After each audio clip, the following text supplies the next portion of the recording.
Bueno, buenas tardes. No se vayan. Esto es lo bueno. No, no es cierto. Bueno, este es un tema bastante frecuente en pediatría, la alergia alimentaria. Como dijo el doctor, yo trabajo en el Instituto Nacional de Pediatría y lo que vemos normalmente dentro de la pediatría es un aislamiento de estos niños, sobre todo cuando van en etapas preescolares, desde lactantes, preescolares y escolares, y eso impide un adecuado desarrollo o una buena calidad de vida.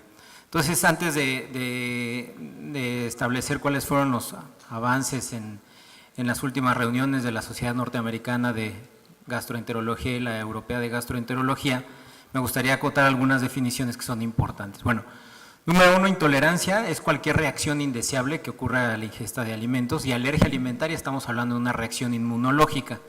Y esto es muy importante tenerlo en cuenta porque muchas veces, sobre todo en la alergia más frecuente en pediatría, que es la alergia a la proteína de la leche de la vaca, y donde más se centraron los estudios en estos dos congresos, en los tres congresos, es muchas veces se le conoce como intolerancia a la proteína de la leche de la vaca, lo cual desde el punto de vista semántico es incorrecto, a pesar de que la mayoría son no mediados por IgE, se le debe decir alergia alimentaria.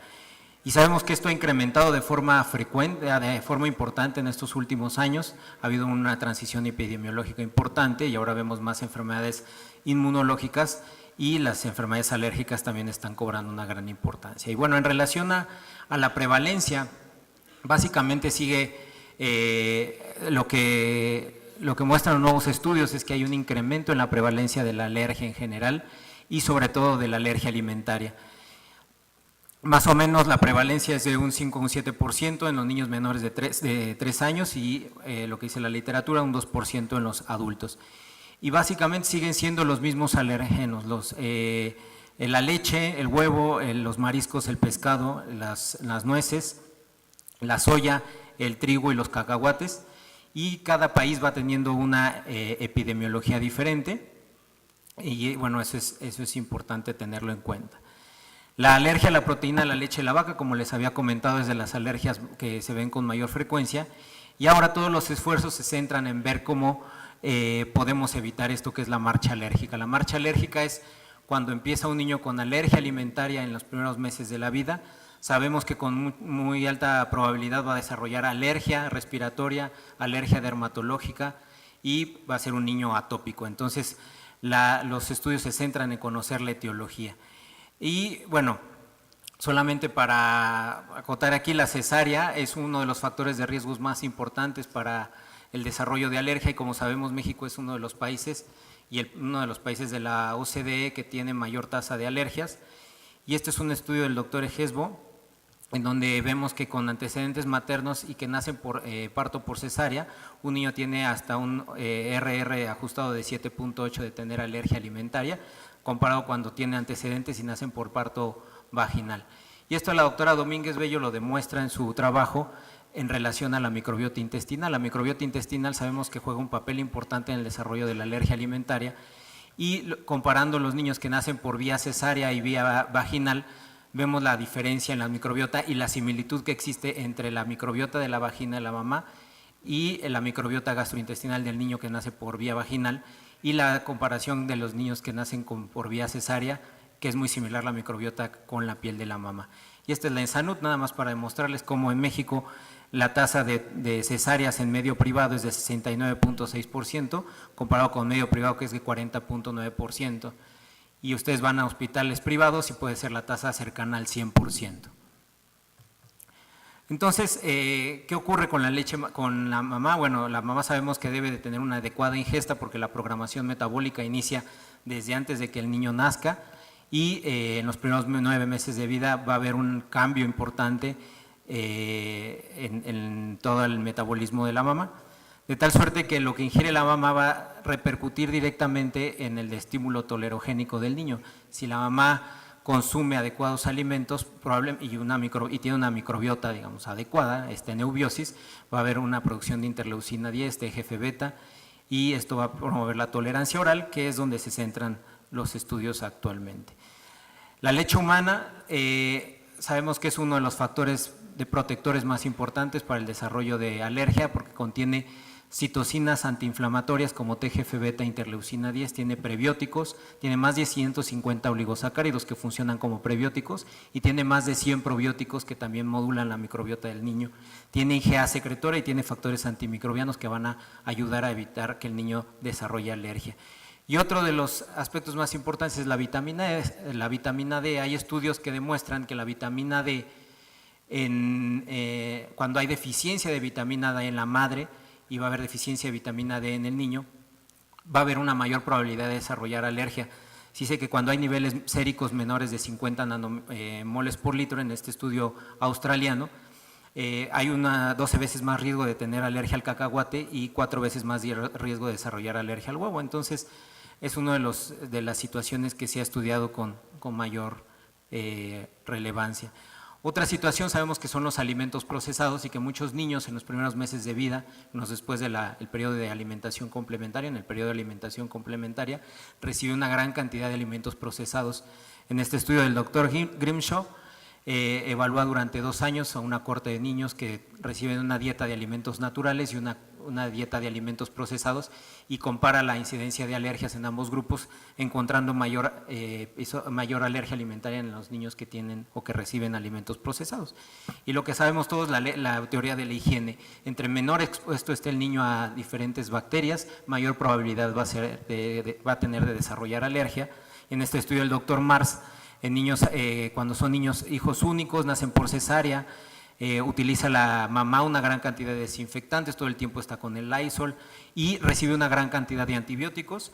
El niño con mucha probabilidad va a desarrollar alergia comparado con niños que están expuestos a una gran cantidad de personas que van a guarderías, que tiene un tamaño familiar grande, que recibe alimentos fermentados y que está en contacto con animales domésticos, va a tener menos probabilidad de desarrollar alergia. Y entonces les decía que realmente los estudios que lideran los italianos, el grupo del doctor Bernie Canani en Nápoles, se centran en conocer qué es lo que está favoreciendo la tolerancia oral. Sabemos que uno de los aspectos más importantes en la fisiopatología de la alergia alimentaria y en específico de la alergia a la proteína de la leche de la vaca, al ser la alergia más frecuente en el periodo de los lactantes, es el desarrollo de la tolerancia oral. Y lo que sucede en la alergia alimentaria es que hay una vez que ingresa el antígeno al tracto gastrointestinal y encuentra las condiciones propicias para producir la sintomatología, es captado por la célula dendrítica se lo presenta al linfocito T, que en ese momento es el linfocito T virgen, y el linfocito T virgen, de acuerdo a la señalización que tenga este antígeno, de acuerdo a la microbiota intestinal y sobre todo de acuerdo a la genética, va a empezar va a cambiar su fenotipo, ya sea un fenotipo TH2 o un fenotipo TH1, y lo ideal es que sea un fenotipo T regulador. Los estudios del doctor Bernie Canani, de la doctora Rita Nocerino, se centran en conocer si hay alguna diferencia en estas células T reguladoras, en específico del gen FOXP3, que es el gen que va a permitir el cambio de fenotipo T virgen a cambio T regulador. Y lo que se encuentra es que los niños con alergia mediada por Ig tienen expresan menor cantidad de gen FOXP3. Otro aspecto importante es la alergia no mediada por Ig. La alergia no mediada por Ig es la más difícil de diagnosticar y en ocasiones la más difícil de tratar porque no sabemos la fisiopatología, no sabemos exactamente qué está pasando. Creemos que existe una respuesta TH1, sin embargo, no está bien demostrado y en ese sentido se presentó de nuestro grupo un trabajo en Aspagan en el año pasado. Gracias al doctor Kazuo del Instituto Nacional de Nutrición, medimos las citocinas que había en el tracto gastrointestinal de niños con alergia a la proteína de la leche de la vaca y lo que encontramos es que había una gran cantidad de interferón gamma e interleucina 12 y menor cantidad de interleucina 10 en las biopsias de recto de los niños que tenían alergia a la proteína de la leche de la vaca. Todos estos niños no tenían IgS específicas, es decir, eran alergias no mediadas por Ig, tal suerte que puede ser que la respuesta TH1 juegue un papel importante en el desarrollo de alergia alimentaria no mediada por Ig. Las manifestaciones de la alergia alimentaria pues son sistémicas, todos ustedes saben, que pueden ser, dependiendo si es mediada por IgE o no mediada por IgE, va a variar la sintomatología. Y uno de los órganos que se pueden afectar con frecuencia es la piel, pueden presentarse como urticaria, como angioedema, como dermatitis herpetiforme, sobre todo cuando se asocia a gluten, y dermatitis atópica, que se puede asociar hasta un 50% con alergia alimentaria. En cuanto a las manifestaciones respiratorias, sabemos que hay alergias, rinitis, asma y síndrome de Heiner. El síndrome de Heiner afortunadamente no es tan frecuente y es una hemosiderosis pulmonar secundaria a alimentos y generalmente es no mediada por IgE. Y las manifestaciones sistémicas como anafilaxias, alteraciones del sueño, irritabilidad y fatiga. Muy importante mencionar que la alergia a la proteína de la leche de la vaca, uno de los síntomas pivotes más importantes y de los que encontramos en el grupo de pacientes que evaluamos en el hospital es la irritabilidad intensa. Son niños que están todo el tiempo llorando y que en ocasiones solamente se tratan como cólico, sin embargo, al retirar la proteína de la leche de la vaca mejora, ¿no? Otra manifestación menos frecuente, pero hay que tenerla en cuenta, es la metahemoglobinemia. Y en relación a las manifestaciones gastrointestinales, sobre todo las no mediadas por IgE, se presentaron dos trabajos, uno de un grupo de China y otro de un grupo español, en relación a la enterocolitis inducida por proteína de leche de vaca. Es un tema que está causando mucha controversia en la pediatría porque se sobrediagnostican enfermedades, sobre todo de tipo quirúrgico en lactantes, y son niños que tienen alergia alimentaria, en específico, insisto, a la alergia a la proteína de la leche de la vaca. Entonces tenemos reacciones mediadas por IgE, reacciones no mediadas por IgE y reacciones mixtas. Las reacciones mediadas por IgE generalmente van a ser inmediatas la sintomatología y las no mediadas por IgE se engloban en esto de la enterocolitis inducida por proteína de leche de vaca, proteínas alérgicas y otras manifestaciones como las gastropatías eosinofílicas. Entonces, en relación a la enterocolitis inducida por proteínas alimentarias, les comentaba de estos dos trabajos que se presentaron, uno de un grupo chino y uno de otro grupo español, y lo que se encontró básicamente es que se presenta generalmente antes de los 6 meses de vida y estos niños son diagnosticados como otras patologías, sobre todo de tipo quirúrgico, y muchos de ellos son operados. Y al retirar la proteína de leche de vaca mejora la sintomatología y el niño puede ir perfectamente a su casa. La mayor parte de los casos son relacionados a proteína de la leche de la vaca, aunque ambos grupos encontraron reacciones a cacahuate, a soya y a huevo. Hay otras manifestaciones que no están bien demostradas, sobre todo las que se refieren a estreñimiento. Sabemos que el estreñimiento, cuando es intratable, pues hay que buscar algunos otros diagnósticos diferenciales, y en este sentido un grupo del Hospital Civil de Guadalajara evaluó a niños con estreñimiento intratable, es decir, que después de 3 meses de un tratamiento habitual no mejoraban, y encontró una prevalencia de alergia alimentaria cercana al 26%. Entonces, el estreñimiento, por lo menos en niños, cuando no responde de forma normal al tratamiento, puede estar asociado a alergia alimentaria. Eso es muy importante tenerlo en cuenta. Para el diagnóstico de la alergia alimentaria, pues sabemos que el diagnóstico es exclusivamente clínico, aunque podemos echar mano de diferentes pruebas. Las pruebas que podemos tomar en cuenta son las IgS específicas, Immunocap y RAS. Sabemos que la IgE total y los eosinófilos en sangre no ayudan mucho en el diagnóstico, pero estas reacciones siempre son tomadas en cuenta en niños que tienen alergia mediada por IgE, y el problema es saber qué pasa en los niños que no tienen alergia, que tienen alergia no mediada por IgE. Tenemos otras pruebas como el prick test, en donde ya preparados de alérgenos específicos se hacen pruebas cutáneas, el prick by prick, que se toma de un alergeno en crudo, digamos, y se le ponen las pruebas cutáneas, y tenemos las pruebas de parche que se proponen como una estrategia para el diagnóstico de alergia no mediada por IgE, sin embargo no están del todo estandarizadas. Entonces, la prueba o el estándar de oro es la prueba de supresión y reto. Por lo menos en pediatría, la mayoría de los pediatras y de los gastroenterólogos, pediatras y alergólogos no solemos hacer el reto, sobre todo cuando hablamos de la consulta diaria. Se hace en hospitales, en centros de investigación, por el riesgo que tiene y por lo difícil que puede ser el estudio. Sin embargo, se considera la prueba estándar hasta el momento, y el tratamiento pues es quitar el alérgeno, ¿no? Realmente los estudios que se mostraron en ESPAGAN y NASPAGAN se centran mucho en esta situación, porque como sabemos, si ustedes van a cualquier farmacia, hay una cantidad infinita de fórmulas infantiles, y de estas fórmulas infantiles, un gran porcentaje de estos son hidrolizados extensos de proteínas.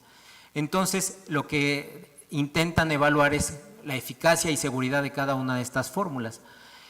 Actualmente tenemos en el mercado unas fórmulas que son fórmulas a base de arroz, que son nuevas, tienen aproximadamente 4 años en el mercado y que han causado mucha controversia, porque finalmente es una fórmula de origen vegetal y se ha propuesto que pueden venir contaminadas con arsénico.